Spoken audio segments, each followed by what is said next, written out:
La cena de Navidad. La noche caía lenta y pesada sobre la carretera desierta. Los reflejos rojos y verdes de las decoraciones navideñas en los pueblos que había dejado atrás seguían resonando en mi mente. No había tiempo para fiestas ni villancicos en mi vida. El camión que conducía, una máquina imponente y vieja, era mi compañía constante. Las últimas notas de una canción de banda resonaban en la radio, acompañando el murmullo constante del motor. Eran las últimas horas de la Nochebuena y yo aún tenía varios kilómetros por recorrer antes de llegar a mi destino. Había sido contratado para transportar una carga de juguetes a una distribuidora en la frontera. Lo irónico no pasaba desapercibido. Juguetes para alegrar a los niños mientras yo pasaba la noche solo, lejos de mi familia y amigos. Pero así era este trabajo, y yo estaba acostumbrado. El reloj del tablero marcaba las 11:48 de la noche, cuando un letrero desvencijado anunció un pequeño poblado a unos pocos kilómetros. Sentí alivio al saber que pronto podría detenerme. El cansancio había comenzado a apoderarse de mí, y la idea de tomar un café caliente sonaba tentadora. Conforme me acercaba, las luces del pueblo parecían brillar más intensamente, algo raro en un lugar tan pequeño y remoto. Cuando finalmente llegué, estacioné el camión en un espacio improvisado junto a la carretera. El aire helado de la noche golpeó mi rostro cuando bajé. El lugar parecía festivo, casi surrealista.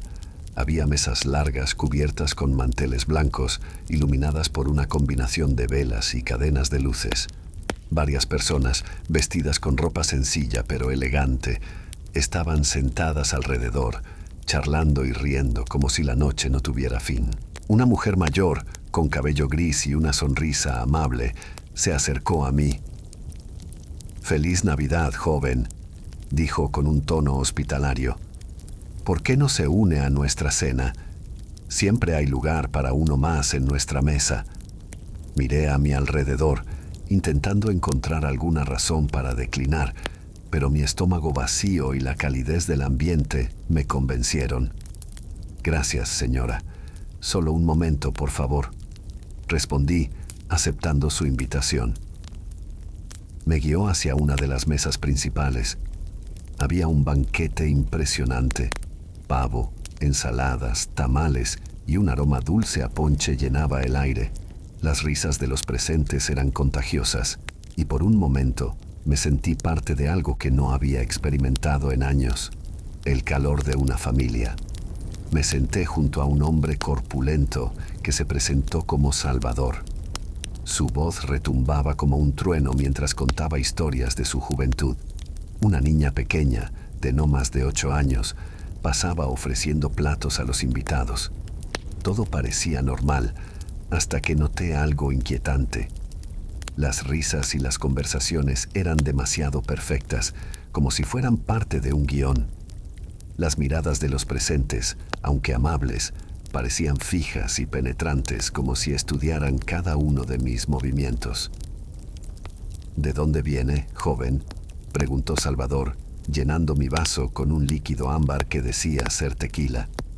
«De la capital», respondí, intentando no sonar paranoico. El hombre asintió, pero su sonrisa no se desvaneció. Mientras comía, noté que algunos platos no parecían hechos con los ingredientes habituales. La textura de la carne era diferente, casi gomosa, y el sabor era demasiado fuerte. Tragué con dificultad, sintiendo un nudo en el estómago. Traté de ignorarlo, pero mi instinto me decía que algo no estaba bien. Fue entonces cuando vi algo que congeló mi sangre. Una pequeña mancha roja en el mantel frente a Salvador parecía fresca. Intenté no mirarla demasiado, pero mi mente se llenó de preguntas. Salvador notó mi incomodidad y rápidamente pasó un pañuelo por la mancha. «El ponche derramado», dijo con una carcajada, pero sus ojos no tenían rastro de alegría. Me disculpé, levantándome de la mesa con la excusa de buscar un baño. Al alejarme, mi corazón latió con fuerza cuando pasé cerca de una de las carpas que rodeaban la mesa principal. Dentro, vi algo que nunca olvidaría: cajas llenas de ropa manchada y pertenencias personales.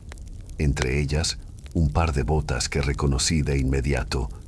Eran idénticas a las que llevaba un amigo trailero que había desaparecido meses atrás. Regresé a mi asiento, intentando actuar con naturalidad. Mi mente corría a toda velocidad, buscando una forma de salir de ahí sin levantar sospechas. Salvador y los demás continuaban hablando, pero ahora sus miradas parecían más intensas, casi predatorias. Cuando la mujer mayor se levantó para dar un brindis, aproveché la oportunidad. Fingiendo que había olvidado algo en mi camión, me levanté rápidamente y caminé hacia el estacionamiento. Mis pasos eran apresurados, pero trataba de no correr. Al llegar al camión, encendí el motor y, sin mirar atrás, aceleré hacia la carretera.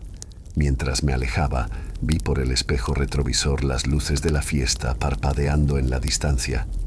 Pero lo que realmente me heló fue ver varias figuras de pie en la carretera, observándome mientras desaparecía en la oscuridad.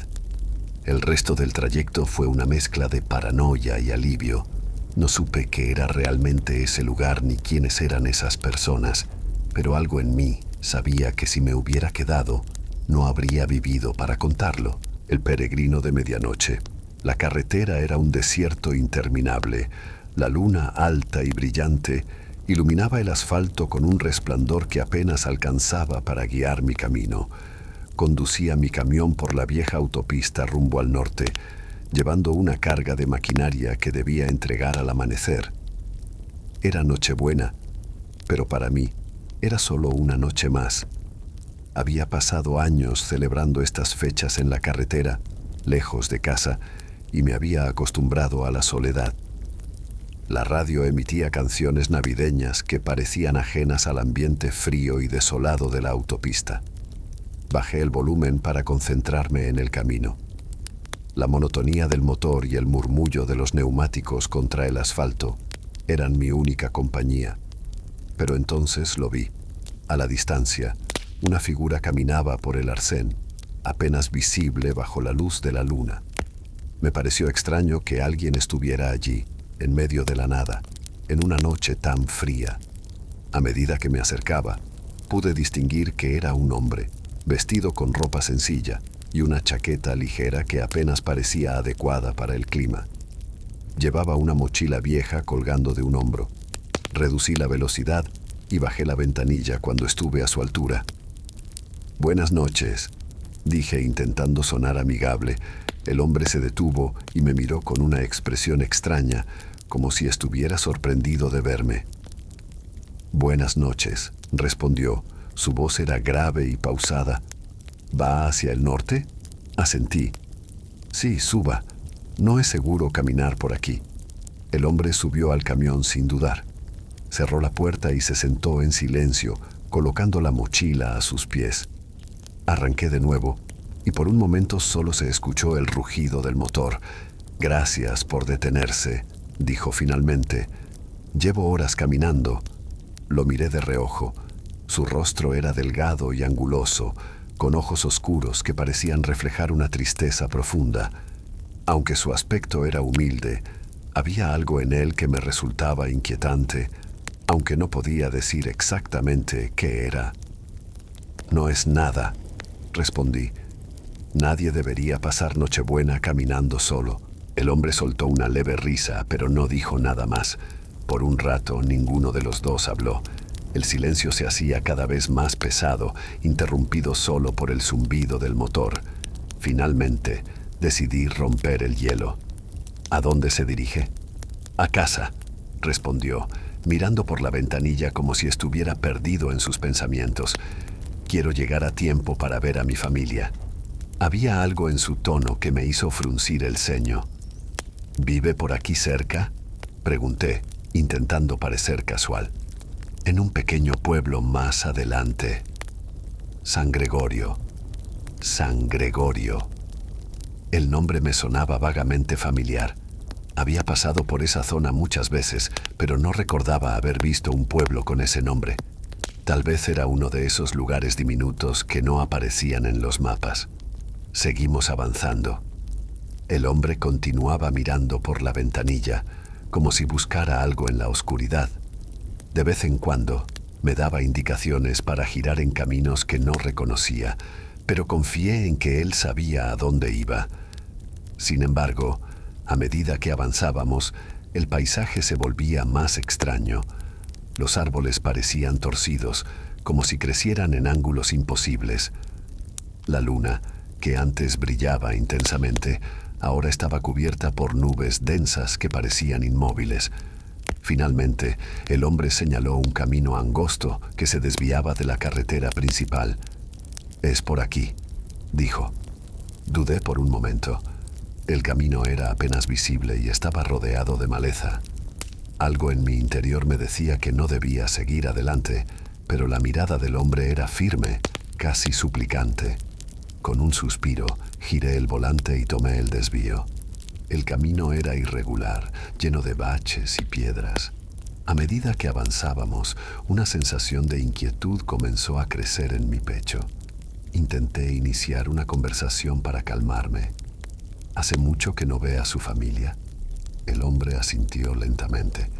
«Sí, demasiado tiempo. Esta noche es especial. Quiero que todo sea como antes». Había algo en la forma en que lo dijo que me heló la sangre. La forma en que pronunció antes, como si hablara de algo lejano y perdido, me hizo sentir que algo estaba terriblemente mal. Finalmente, llegamos a lo que parecía ser el pueblo. Las casas eran pequeñas y viejas, hechas de madera desgastada. No había luces ni señales de vida. Todo estaba en silencio, demasiado silencioso. Bajé del camión con cautela mientras el hombre tomaba su mochila y comenzaba a caminar hacia una de las casas. Miré a mi alrededor intentando ignorar la creciente sensación de malestar que me invadía. «¿No viene?», preguntó el hombre, volteando a mirarme desde el umbral de una de las casas. Hice un esfuerzo por mantener la calma y lo seguí. Al cruzar la puerta, me encontré con una escena que no podría olvidar. Había una mesa larga, cubierta con un mantel raído, y varios platos colocados como si esperaran a los comensales. Pero lo que más me llamó la atención fue que todo estaba cubierto de polvo, como si nadie hubiera estado allí en décadas. «Mi familia llegará pronto», dijo el hombre, con una sonrisa que no alcanzaba sus ojos. Retrocedí un paso, pero algo en la puerta se sintió pesado, como si el aire mismo tratara de impedirme salir. Entonces lo comprendí. Estaba atrapado en un lugar que no pertenecía a este mundo, y mi acompañante no era lo que aparentaba ser.